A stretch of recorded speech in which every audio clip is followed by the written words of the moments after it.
श्री शिवाय नमस्तुभ्यम दोस्तों। हर हर महादेव। कैसे हैं आप सब?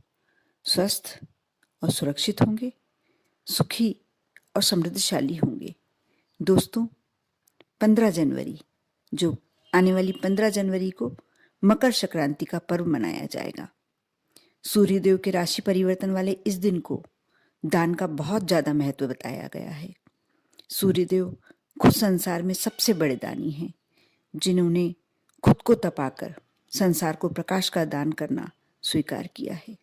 इसलिए मकर संक्रांति पर जो कोई भी व्यक्ति दान करता है, देवी लक्ष्मी उसका पता पूछते पूछते घर आती है। दोस्तों, बहुत सारे ऐसे उपाय हैं जिन्हें करके हम लक्ष्मी प्राप्ति करना चाहते हैं, करते भी हैं। हम मेहनत करते हैं, कभी कभी हमारा भाग्य हमारा साथ नहीं देता। हम जितनी मेहनत करते हैं उतना हमें फल नहीं प्राप्त होता। यदि ऐसा रहता है तो हम बहुत ज़्यादा परेशान होते हैं। मकर संक्रांति के में कुछ ऐसे उपाय किए जा सकते हैं जिन्हें कर कर आप अपने बंद भाग्य के दरवाजे खोल सकते हैं, किस्मत के दरवाजे खोल सकते हैं। बहुत ही सरल है ये उपाय और हर व्यक्ति को करना ही चाहिए, क्योंकि साल में एक बार आने वाला यह त्यौहार बहुत ही महत्वपूर्ण होता है। हम हिंदुओं के लिए मकर संक्रांति का पर्व वरदान से कुछ कम नहीं होता। संक्रांति के दिन लोग गंगा में या अन्य किसी पवित्र नदी में स्नान करते हैं और तिल का दान करते हैं।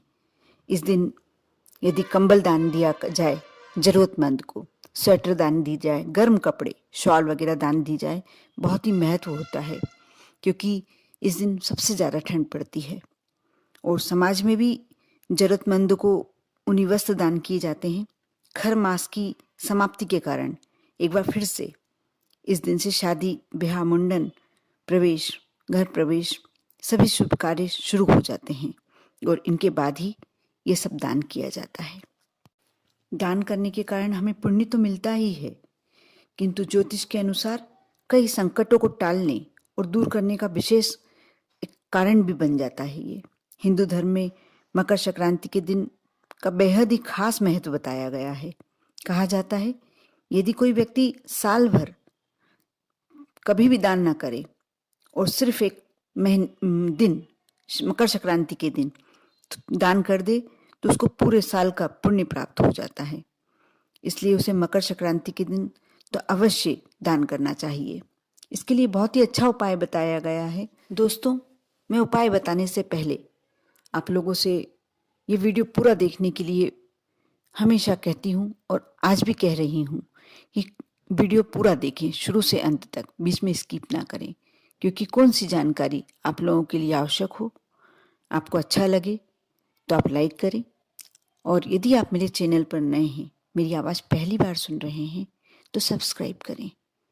यदि आपका दोस्त, आपका कोई रिश्तेदार ऐसा लगता है कि उसके साथ ये वीडियो अवश्य शेयर करना चाहिए, तो करना ही चाहिए, क्योंकि हमेशा अच्छी बातें दूसरों के साथ शेयर करने से हमारे पुण्य बढ़ते हैं, हमें दुआएं मिलती हैं। इसलिए आप भी अवश्य शेयर कीजिए। दोस्तों, सर्वप्रथम तो ये बता दूं कि मकर संक्रांति के दिन आपको हमेशा, हर मकर संक्रांति के दिन सुबह ब्रह्म मुहूर्त में उठने की कोशिश करना चाहिए।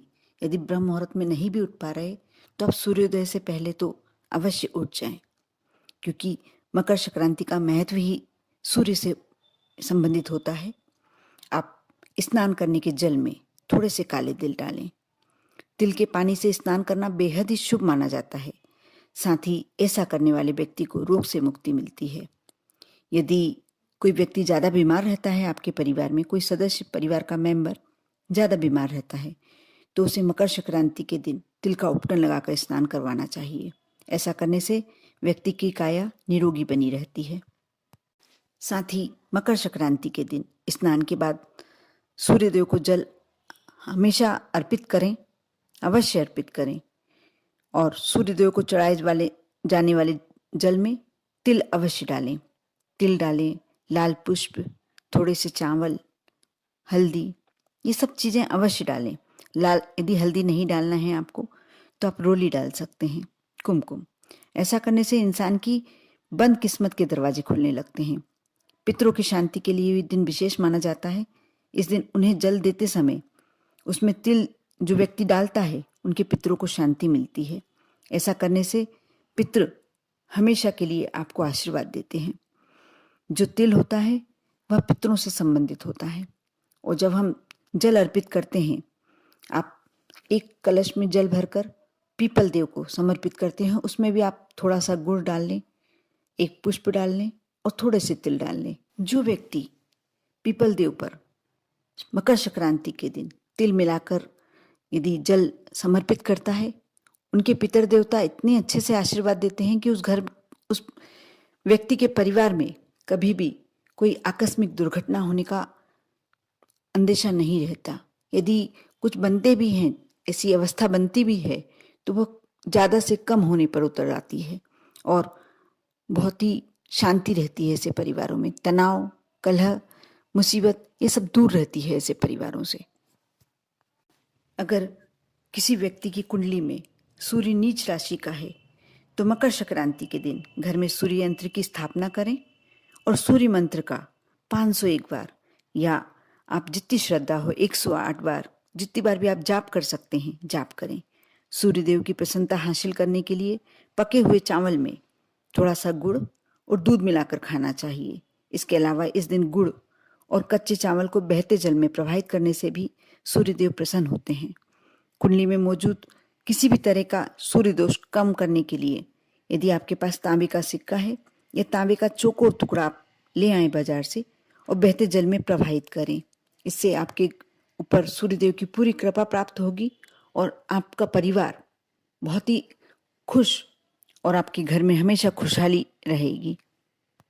दोस्तों, अब मैं ऐसा महा उपाय बताने जा रही हूँ जिसे करके आप अपने जीवन के सारे कष्ट, आप लक्ष्मी का आगमन अपने घर में ला सकते हैं और जो भी कष्ट है, जो भी समस्या है, सबसे आप मुक्ति पा सकते हैं। आप जब लड्डू बनाते हैं मकर संक्रांति के लिए, जो घर के लिए बनाते हैं उन्हें थोड़े से बनाकर अलग रख लें। इस दिन महिलाएं सौभाग्यवती नारियों को 14 चीज़ों का, सौभाग्य की वस्तुओं का दान भी करती हैं और करना ही चाहिए। ऐसा करने से सौभाग्य की वृद्धि होती है, लेकिन हमेशा सौभाग्य की वस्तुएं ही दान करना चाहिए। इस बात का विशेष ध्यान रखना चाहिए। आप गर्म कपड़ों को भी 14 लेकर और गरीबों में बांट सकते हैं, कर सकते हैं ऐसा। साथ ही आप एक और उपाय करें।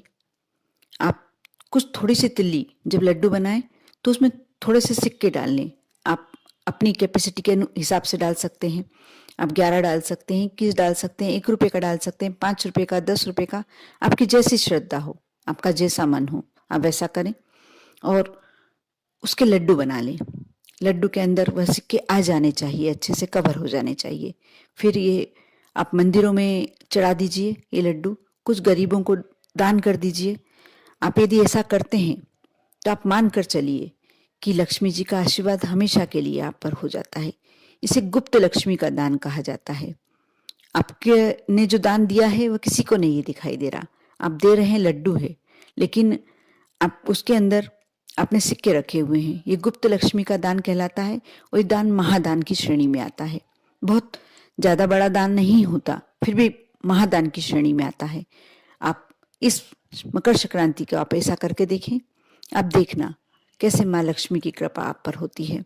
बहुत ही छोटा सा, बहुत ही सरल सा उपाय है। आपकी जितनी श्रद्धा है आप उतने लड्डू बना के दें। ऐसा कोई इसमें ज़रूरी नहीं है आप 1 लड्डू भी देते हैं उसके लिए भी बराबर महत्व होता है। लेकिन आप 1, 11, 5 जितने आपकी मन मर्जी हो, जितने सिक्के रखना हो, जितने का सिक्का रखना हो, आप कर सकते हैं। आप अवश्य करें। आप मकर संक्रांति के दिन खिचड़ी का दान अवश्य करें।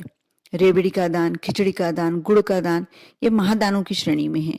लेकिन जो गुप्त दान बताया गया है, शास्त्रों में उल्लेखित है, ये महादान की श्रेणी में आता है। आप भी अवश्य करें, करके देखें। ओम नमः शिवाय।